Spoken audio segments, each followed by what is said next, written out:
Whoa, and everyone, look quickly off to the right. Do you see up by that tree stump? There is what looks like a couple of okapis. A very shy animal that wasn't discovered by the Western world until about 1901. Behind that rock. What it was, many people thought it was related to the zebra, but actually they're related to giraffes. There is something else in the area off to the left of us. Look over your left shoulder. There's a couple of greater kudos up there. Oh wow, and behind them in the bushes, bongos as well. Those greater kudos are out in the open. Those are probably females that we're looking at. They don't have horns on top of their heads, but only the males will. And as for the bongos that was hiding in the bushes behind them, well, unlike the greater kudu, both males and females will have horns that are tapered backwards. They've also though been nicknamed the ghosts of the forest, and that's because of how well they can blend in with their environment. What is that? Betty, man, as we're heading through this area, that one of the reasons why we're seeing all these animals already is because of these watering holes in the area. Often great gathering locations for animals and... oh my. Oh, hold on. Everyone, up ahead. I see a black rhinoceros just on the other side of this watering hole. Such a rare sight to see. Sadly, black rhinoceros are currently less than 5,000 left in the entire world. Wow. That's because of us humans. Either from human encroachment on their habitats, or even worse, poachers that will hunt them illegally.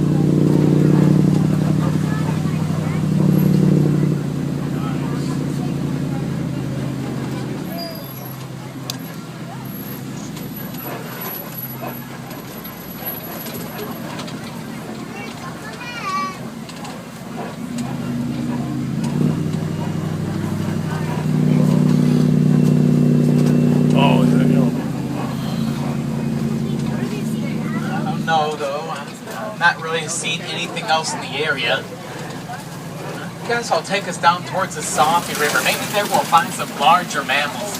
I remember, right? It should be just over this hill and through the woods. I'm sorry. Sorry.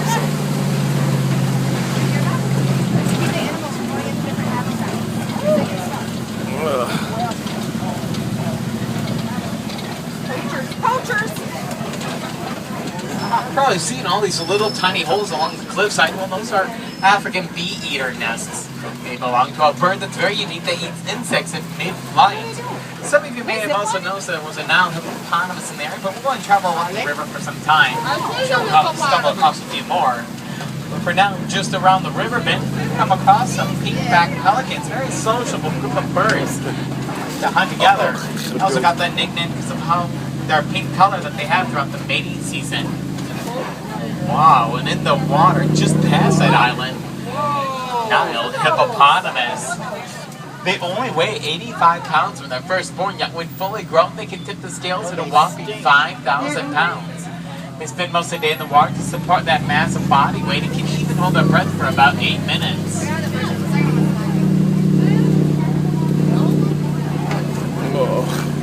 Did you see those hippos, Michaela?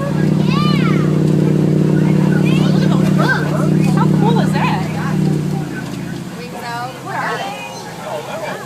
Whoa, everyone, down in the water, I see some crocodiles. I'll go pull very slowly across this bridge, but remember, stay seated, please.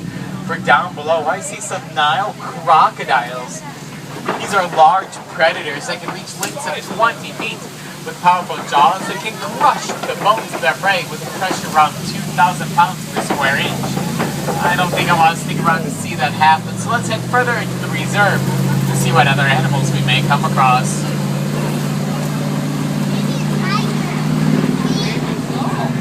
We should be heading near the edge of the Little Ituri Forest, though, which means that we're heading into a completely different ecosystem. Of course, when heading into a different ecosystem, you're probably bound to come across some different animals as well as different plant life. Oh wow, and talk about different plant life. Look at this upside down tree to the right of our safari truck. That is a baobab tree. It will go leafless for about 9 months out of the year just so it can survive the long African droughts. Ow.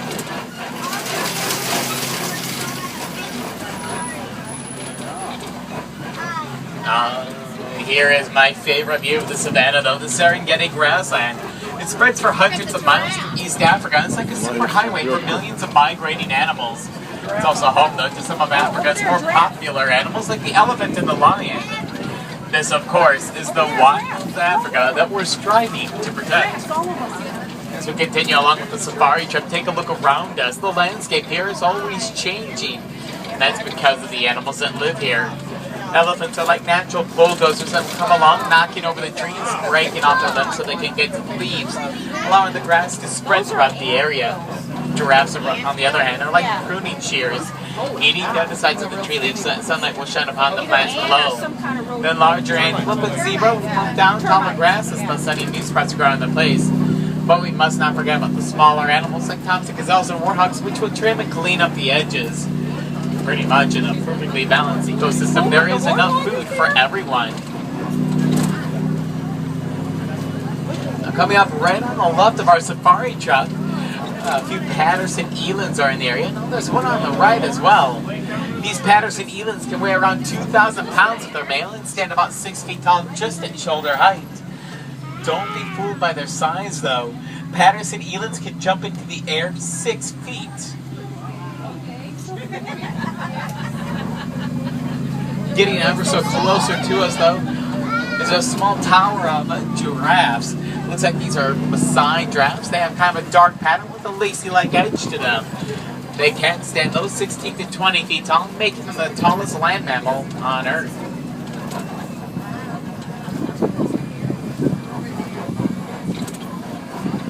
Oh my. Some of them are very close to the pathway.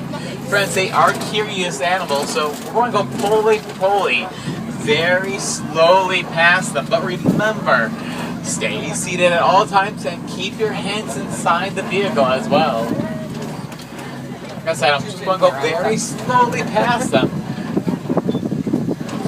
But we're not going to stop because they are very curious animals. The last thing I need them to do is get too used to our safari trucks. Oh, he started Sydney. Did you see him? Oh my god. There's another one on our same side. Wow. They're all from Little. Sydney. Like, I know that's what it is. They're like Sydney's in Florida. Let's go see her. Exactly what he's thinking. You can tell.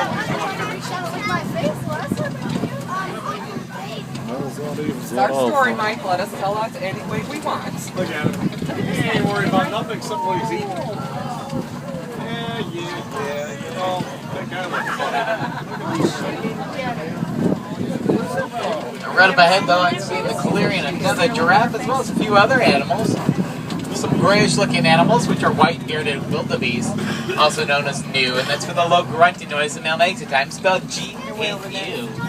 They're considered to be one of Africa's largest group of land-migrating mammals. And there to the right of our safari truck, those small animals with the tan-backs, black stripes along the sides and white underbellies, those are springboks, one of my favorite animals. Males will only weigh up to about 100 pounds or so, but like the Patterson elands, the size is deceiving.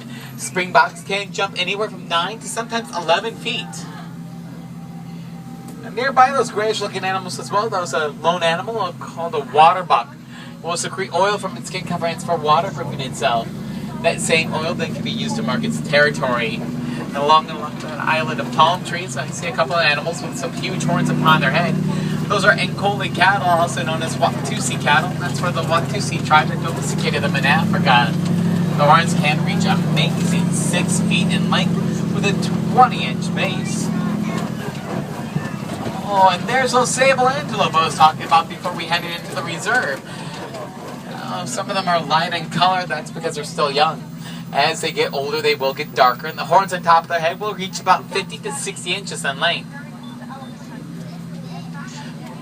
Remember, though, Princess, have a seat for me, please.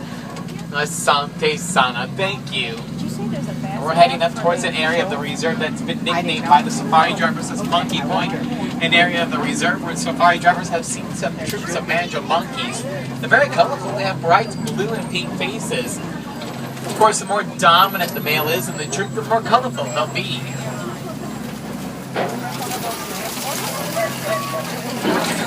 Oh, whoa.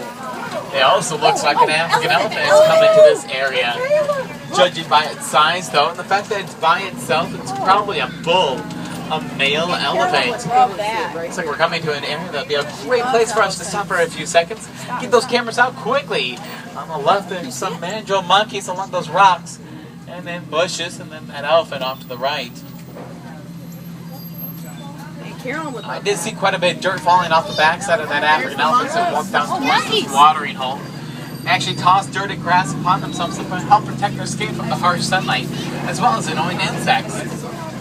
Another interesting thing though about those African elephants, they have those large and floppy ears for a reason. But I've noticed that some of them have some thick veins running through them. During the hot summer months, warm body blood's pumped up into those ears to cool down before cycling back into the body. By doing so, the African elephant can reduce its body temperature by 15 degrees. Oh, yo.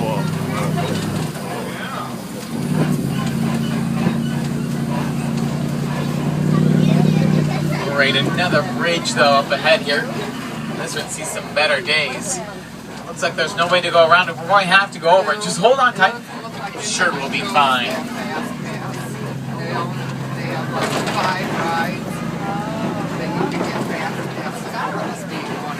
None of the girls seem to have fast pass. I mean, they can. I don't.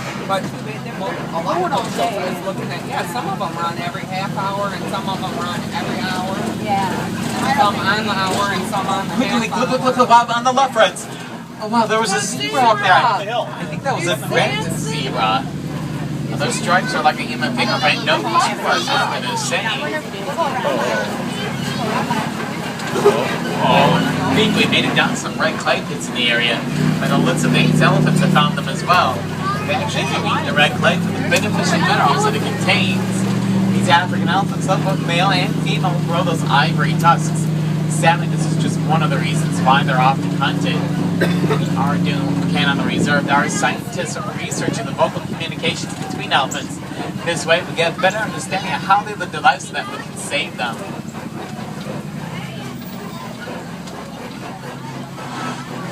Well, hold on. So it's like we're also picking something up over the radio frequencies here. Oh my God, what's there? No way! I love this song! It's been on the Harambe Top 10 list for the last 15 years. Or I could just listen to this song over and over again. What? Go ahead and turn the mic off here so that we can enjoy not only the sights and smells of Africa, but also the sounds.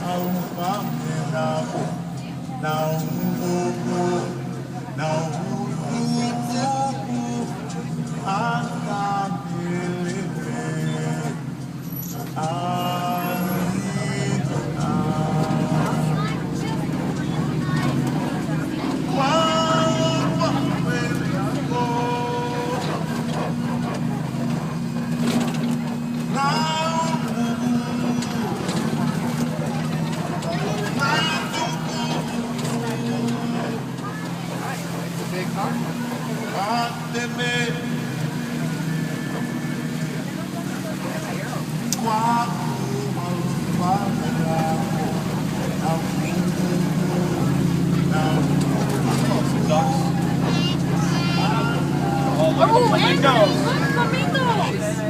Look at all of them!